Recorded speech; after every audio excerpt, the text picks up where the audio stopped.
الذين كانوا معنا في رمضان الماضي يتمنون أنهم يخرجون من القبور يدركون ليلة من رمضان. فإن أدركنا رمضان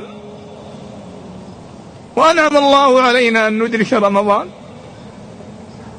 فعجيب من وضع في قلبه أنه لا يستغل رمضان، أقول له عجيب عجيب. ألا تعلم أن أناسا يتحسرون من أهل القبور الآن يتحسرون في ليلة أضاعوها من ليالي العمر، فما بالك في ليالي رمضان، ليالي عظيمة عظيمة عظيمة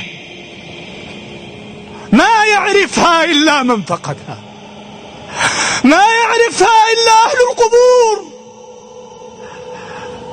لو كتب الله جل جلاله أن أهل القبور يخرجون